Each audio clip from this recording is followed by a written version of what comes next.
என்ன போகிறோம்னா teachers recruitment போர்டில் 132 காலிடத்துக்கான வேலை வாய்ப்பு வந்து ஆரம்பிச்சிருக்காங்க. இந்த வேலை வாய்ப்பு வந்து நம்ம எதை படித்தா பாஸ் பண்ணுறது, எப்படி படித்தா பாஸ் பண்ணுறது அப்படின்னு சிலபஸ் டீட்டெயில் வந்து நம்ம கிளியராக வந்து ஒன் பை ஒன்னாக பார்க்கலாங்க.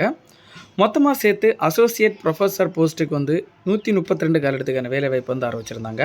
இந்த வேலை வாய்ப்பு வந்து அப்ளை பண்ணுறதுக்கான டேட் வந்து லாஸ்ட் டேட் வந்து 3/3/2025 மார்ச் மாதம் முன்னாடி அப்ளை பண்ணுற மாதிரியும், டேட் ஆஃப் எக்ஸாமினேஷன் வந்து 11/5/2025 ஏப்ரல் மாதம் நடக்கிறப்பதாகவும் சொல்லியிருக்காங்க.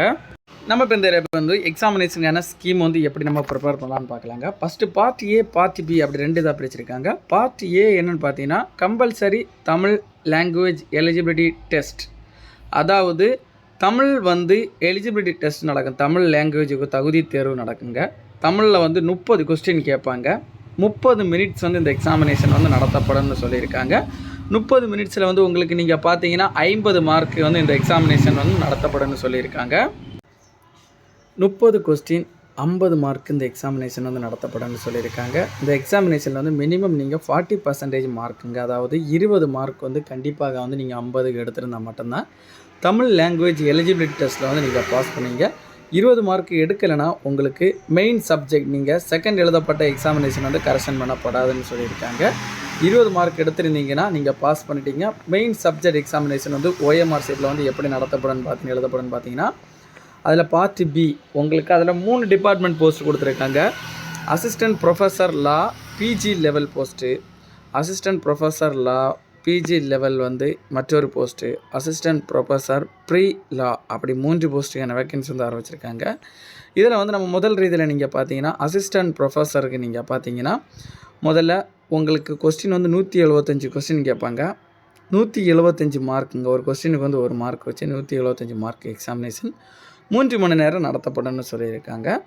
அதில் உங்களுக்கு மினிமம் குவாலிஃபிகேஷன் நீங்கள் பார்த்தீங்கன்னா ஜென்ரல் கேட்டகரியில் இருக்கவங்களுக்கு வந்து நீங்கள் பார்த்தீங்கன்னா 45%, அதாவது 78 மார்க்கு.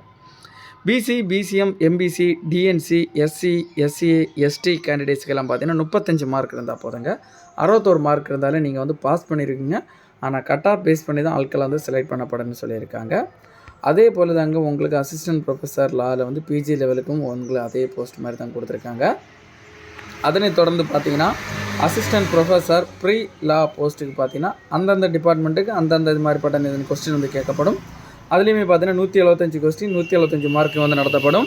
3 மணி நேரம் எக்ஸாமினேஷன் நாங்கள் நடத்தப்படும். அதுலேயும் நீங்கள் பார்த்தீங்கன்னா மினிமம் வந்து ஜென்ரல் கேட்டகரியில் இருக்கவங்க வந்து 40% மார்க் 70 மார்க்கும், BC, BCM, MBC, DNC, SC, SA, ST இவங்களுக்கு வந்து 52 மார்க் 30% மார்க் எடுக்கணும்னு சொல்லியிருக்காங்க. நம்ம இப்போ பார்த்த இந்த டீட்டெயில் தாங்க உங்களுக்கு இந்த வேலை வாய்ப்புக்கான மெயின் ரிட்டன் எக்ஸாமினேஷன் மற்றும் தமிழ் எலிஜிபிலிட்டி டெஸ்ட் எனக்கான எக்ஸாமினேஷனுங்க. இந்த எக்ஸாமினேஷனில் வந்து நீங்கள் பாஸ் பண்ணிட்டீங்கன்னா உங்களுக்கு டாக்குமெண்ட் வெரிஃபிகேஷன் மூலம் வந்து ஆட்கள் செலக்ட் பண்ணப்படும்னு சொல்லியிருக்காங்க. இந்த வேலை வாய்ப்பில் உங்களுக்கு ஏதாவது டவுட் இருந்தால் டவுட் கிளியர் பண்ணுறதுக்காக official website, official notification link, website லிங்கில் வந்து டிஸ்கிரிப்ஷனில் கொடுத்துருக்கோம். அதை கிளிக் பண்ணி இந்த லேப் சம்மந்தப்பட்ட ஏதாவது டவுட் இருந்தால் நீங்கள் கிளியர் பண்ணிக்கலாங்க.